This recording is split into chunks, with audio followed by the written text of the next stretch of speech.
vamos a ver hoy fundamentalmente el Dios de los filósofos, o Dios en la filosofía, tal vez no sea lo mismo.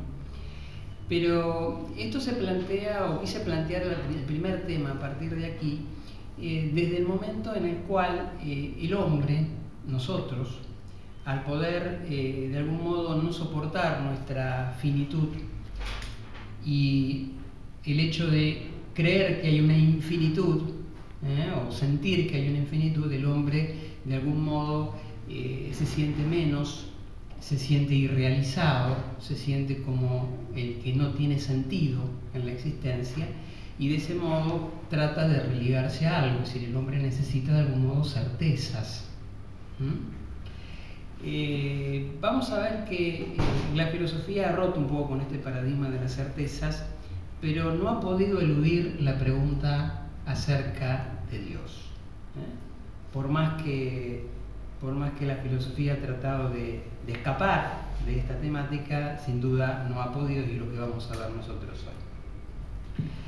Podemos definir este asunto entre la diferencia entre filosofía y teología, o entre filosofía y mitología, o entre filosofía y religión, como quieran verlo, planteando tal vez dos preguntas. La primera pregunta podríamos presentarla así: ¿qué es Dios? Y la segunda pregunta podríamos plantearla de este modo: ¿quién es Dios?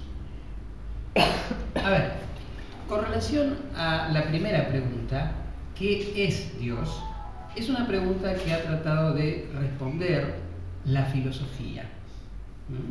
Obviamente esta pregunta ha llevado a la relatividad de respuestas y por supuesto a la relatividad ética, porque la pregunta por Dios es una pregunta que está entrelazada con la ética humana, ¿no? Y la segunda pregunta, ¿quién es Dios?, es una pregunta que ha dado respuesta con certeza la teología, la historia de las religiones, la mitología, porque realmente estos recursos nos dicen quién es Dios. Si uno le pregunta a un cristiano quién es Dios, a través de sus creencias religiosas, nos va a responder certeramente. Si uno le pregunta a un musulmán quién es Dios, también lo va a responder con la misma certeza. Esto da fundamentalmente lo que llamamos una idea totalitaria de Dios, porque Dios es lo que dicen los textos sagrados, Dios es lo que conocieron los místicos, Dios es lo que cree la tradición. Y esto también hace que la ética envuelta, en este caso, también sea totalitaria. Es decir, hacemos lo que Dios dice que está bien y dejamos de hacer lo que Dios dice que está mal. Es decir, acá tenemos dos modelos de ética, como también tenemos dos modelos de abordar el tema de Dios, o de la máscara de Dios. Desde una relatividad hasta un totalitarismo. Es un tema para pensar. De todos modos, podríamos decir que los filósofos han sido más honestos que los teólogos, porque los filósofos han terminado quizás concluyendo el asunto diciendo la frase socrática: en realidad no sé qué es Dios, a pesar de que han hablado demasiado. En cambio, los teólogos en esto han sido más soberbios, ¿no? Han dicho: no, Dios es esto, nosotros lo sabemos, nosotros lo intuimos, nosotros lo tenemos revelado y no hay discusión posible. De hecho, los teólogos han hablado acerca de lo que no conocen y muchas veces de lo que ni siquiera creen. Entonces, bueno, por eso han sido más deshonestos en este caso intelectualmente que los filósofos.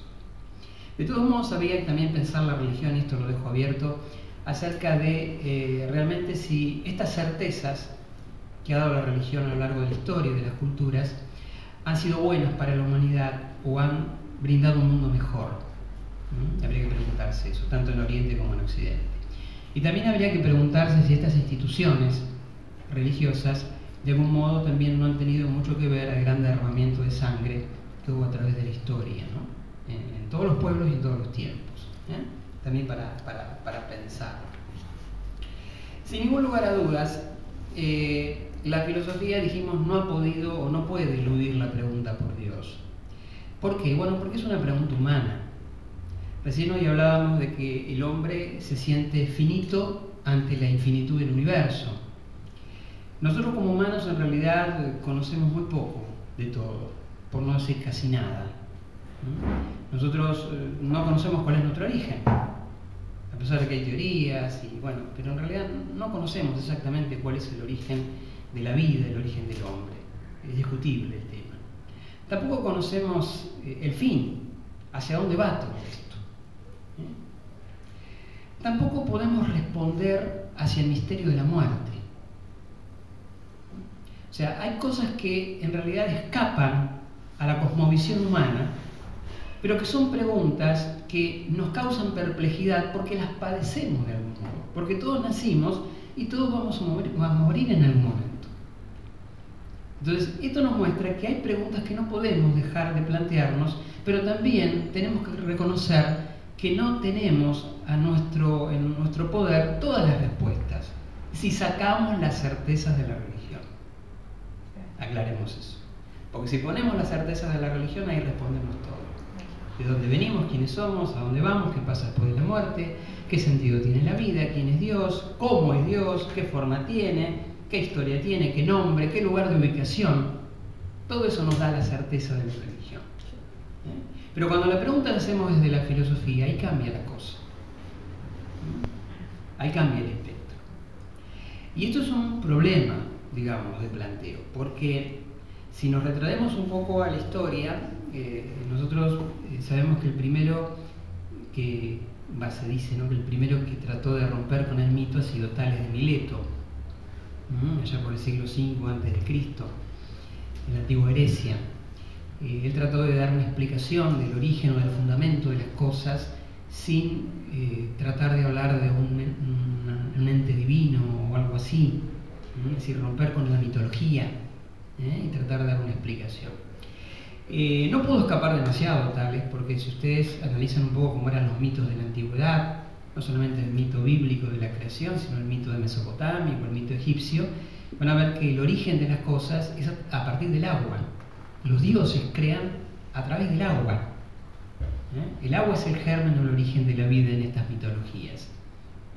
Ya sea en Mesopotamia, cuando el agua dulce y el agua salada se unen como un matrimonio, como un maridaje, y a partir de ese matrimonio, de la unión de lo masculino y lo femenino, surgen ahora serpientes, titanes y deidades a partir del agua. Como también pensaban los egipcios, ¿no?, a partir del océano del Nun, N-U-N, Nun, un océano primordial, como una sopa orgánica, que a partir de esa idea primordial, de ese germen, empiezan a surgir las deidades. En este caso surge Atún, el autocreado, una deidad solar, o el sol al mediodía. Y en la Biblia, Dios está antes del agua, pero Dios crea a partir del agua, porque básicamente mece las aguas con su espíritu. O sea, hay una idea de que el origen es de las aguas en la mitología, en los pueblos de la antigüedad. Y Tales no puede sustraerse a este principio elemental del agua. Por lo tanto, él dice, las cosas también surgen del agua, o el principio de todo es el agua, pero trata de quitarle el elemento divino, la entidad divina. De esa manera decimos que él rompe con la mitología y comienza lo que llamamos la razón o la filosofía, ¿no? Pero los filósofos siempre han tratado de buscar el fundamento de la cosa sin necesidad de tener en cuenta a Dios, sin hablar de Dios o un Dios o de los dioses. Cuando Heráclito habla de lo impermanente, y Parménides habla del ser como el fundamento, estas ideas de un fundamento estable y de algo impermanente ya aparecían en las cosmovisiones de la India. La filosofía Vedanta en India nos habla acerca de un absoluto trascendente, lo llaman Brahman, que en el hombre lo llaman Atman, y todo lo demás es impermanente, que es Maya. Schopenhauer ha trabajado este tema de la voluntad y la representación con relación a estas ideas orientales del Brahman y de la Maya, de lo que es absoluto, lo que es verdadero y lo que es simplemente ilusorio. Estas ideas aparecen en la mitología Y como decimos, la filosofía no pudo sustraerse de ellas. De todos modos, lo que tenemos que plantear también es que, si bien la filosofía es un modo de pensar, la mitología también es un modo de pensar. De hecho, la etimología de la palabra mito, mutos en griego, tiene la idea originaria, al menos en Demócrito, de pensar. Zeus mitos, Zeus pensó. El mito es una forma de pensamiento, es una forma de darle sentido al mundo que nos rodea, al menos para una comunidad que cree en ese mito. Y todos nosotros le damos sentido a la vida en base a creencias y formaciones de pensamiento epocales, basadas en diferentes o pensadores o tradiciones o lo que fuera, ¿sí? Anónimas o no, pero tratamos de darle sentido a la cosa, sentido a la vida y al mundo. Y la mitología es eso, es una forma de darle sentido a un mundo en el cual el hombre está inserto epocalmente y localmente, porque los mitos crecen localmente, después se van enraizando, ¿no? Después si uno hace comparaciones puede haber muchas analogías, pero cada cultura tiene su propia mitología que le explica el mundo tal cual ellos lo viven. Por ejemplo, el mito le explica por qué hoy estamos como estamos, por qué el hombre muere, por qué el hombre envejece, por qué los dioses crearon el cosmos, para qué nos crearon a nosotros, con qué propósito. Las creencias post-mortem. Bueno, básicamente los mitos, no existen mitos vanos, no hay mitos banales, ¿no? La mitología lo que le da al hombre es certezas y son preguntas existenciales profundas, le da respuestas a preguntas existenciales. Por eso, sin ninguna duda, en este caso, la mitología es una forma de pensamiento. O tal vez algunos lo llaman prefilosofía o prepensamiento. Bueno, son formas de verlo, ¿no? Pero es una forma de darle sentido al mundo. Y la filosofía también es una forma de darle sentido al mundo y también de reconocer y de algún modo de poder explicar las cosas que de otro modo no explicaríamos. Depende de los mecanismos, depende de las culturas, depende de la personalidad, depende de muchas cosas al cual los recursos que usamos. Pero aún así nosotros en nuestra cultura, llamada racional u occidental racional, también tenemos mitos. Y barajamos nuestra vida con creencias. Por ejemplo, nosotros creemos que mañana va a ser en nuestra vida todo igual que hoy. Eso es una creencia, no tenemos ninguna prueba de eso. Sin embargo, mañana todo puede cambiar. No se asusten, pero puede pasar.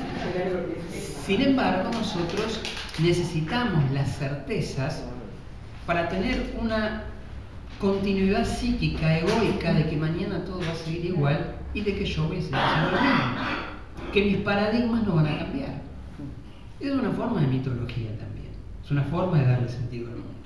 Como nuestro pasado, nuestra imaginación, también, de algún modo, enriquece o olvida experiencias y las cambia, que ya no son las mismas, son parte de nuestra memoria, ¿sí? Pero bueno, es una forma también de ser mitología de nuestra vida, de encantar nuestro pasado, ¿no? Es un modo de hacerlo. Si vamos un poquito a la historia de la filosofía, podemos ver que, bueno, Platón era un hombre creyente, ¿no? Era un hombre religioso. Platón probablemente haya sido iniciado en los cultos de Eleusis, es muy probable, un culto mistérico, que lo iniciaba a otros conocimientos, a sus adeptos. Pero Platón también trató de buscar la unidad absoluta o el sentido de la cosa en las ideas, por ejemplo, en el mundo ideal. Y de esa manera trató de explicar también la migración de las almas, la metempsicosis. O sea, hay en Platón una necesidad de encontrar un principio último, un fundamento último. Entonces, de algún modo, el sentido de la vida, ya sea que lo busquemos en la religión, en la filosofía, en la ética o en el arte o en cualquier otra fuente, uno necesita un fundamento, un cimiento último. Y es la pregunta que ha hecho la filosofía occidental desde siempre. Los orientales no, ya lo han tenido claro el fundamento último desde el comienzo. Para los orientales el fundamento es el Brahman, el fundamento es el no ser, lo que todavía no devino en temporalidad. Y a partir de ahí crean todos sistemas de filosofía, pero simplemente enriqueciendo esta idea central. En cambio nosotros los occidentales, a través de la historia, siempre hemos preguntado por el ser. Bueno, de ahí que Heidegger dijera que realmente la filosofía ha preguntado mal por el ser o ha eludido la pregunta por el ser, ¿no? Según su forma de filosofía. Pero salgamos un poquito del mundo de los griegos y vayamos al mundo cristiano. Aquí la filosofía hace una especie de giro, tal vez gracias a Orígenes, un padre de la Iglesia del siglo II, que él trata de justamente explicar en términos filosóficos el misterio cristiano. Él trata de explicar, por ejemplo, cómo Dios, siendo eterno y uno, pudo tener un hijo y ese hijo tener un comienzo en el tiempo, para dar la vida por nosotros y a la vez ese hijo ser Dios, ¿no? Cómo Dios, siendo eterno, pudo tener un comienzo en el tiempo. Es una paradoja, es una contradicción. Esa contradicción se presenta cuando uno intenta explicar racionalmente la Trinidad, por ejemplo, la Trinidad cristiana. Es una contradicción desde el punto de vista racional. Entonces, bueno, lo que intentó hacer la filosofía cristiana, enamorada de la filosofía griega más que del pensamiento judío, porque tendrían que haber seguido la línea del judaísmo, porque de ahí proviene. Sin embargo, bueno, han tomado la idea de los griegos y han tratado de hacer una especie de unión y han tratado de preguntar por la fe y por la razón. San Agustín fue un poco más místico, ¿no?, cuando hablaba de la interioridad, pero él también trató de explicar la fe a través de la razón, como Tomás de Aquino y demás. Obviamente a toda esta filosofía exotérica medieval existía también una forma de pensar esotérica. Obviamente, como es esotérica, no estaba accesible a todos y nosotros hoy tenemos poco conocimiento de eso en el medioevo. Algunos piensan que en realidad la verdadera construcción filosófica medieval fue en las construcciones de las catedrales góticas, en el misterio de las catedrales, en los simbolismos herméticos de las catedrales, y no tanto en las sumas teológicas de Aquino, Tomás de Aquino, por ejemplo. Pero bueno, son formas de plantear el asunto. De todos modos, bueno, cuando vino el Renacimiento, todos estos conocimientos esotéricos fueron de algún modo planteados en sentido científico. Pero también es importante tener en cuenta que cuando viene el Renacimiento hay un cambio de paradigma de la forma de ver el mundo en Occidente. Porque en la época medieval, quien realmente era el centro del mundo era Dios. O sea, era un teocentrismo. Es decir, Dios era aquel que a través de la Iglesia tenía no solamente el poder, sino el derecho de decirnos qué hacer. Lo que estaba bien, lo que estaba mal. Entonces no habría discusión posible si ante una decisión que uno tuviera que tomar estaba escrita en la Biblia, ¿no? O sea, no hay decisión en la cual uno pueda de ese modo manejarse. Y de este modo la Iglesia también retenía poder sobre la gente, ¿no? Pero cuando aparece el Renacimiento y que comienza la Edad Moderna, bueno, hay un cambio de paradigma de un teocentro a un antropocentro. Es decir, ahora el hombre es el centro de la cosa. Ahora vamos a pensar los asuntos, pero a partir del hombre, no a partir de Dios. Esto se llamó humanismo, o humanismo religioso, podemos llamarlo. También hay un humanismo ateo y demás. Pero por ahora vamos a hablar de humanismo religioso. Es decir, no sacamos a Dios del cuadro, Dios sigue estando, creemos en Él, es el creador, pero ahora vamos a pensar las cosas por nosotros mismos. ¿Sí? Es decir, sacar a Dios del cuadro hace que el hombre pueda gozar de cierta libertad, si queremos verlo de este modo. Ya no tenemos nadie que nos diga qué hacer o podemos cuestionar lo que nos dice la autoridad divina. Pero también esa libertad crea en nosotros una responsabilidad, que es la responsabilidad ahora de tener que hacernos cargo de nuestras propias decisiones y de las consecuencias de esas decisiones, sean buenas o malas.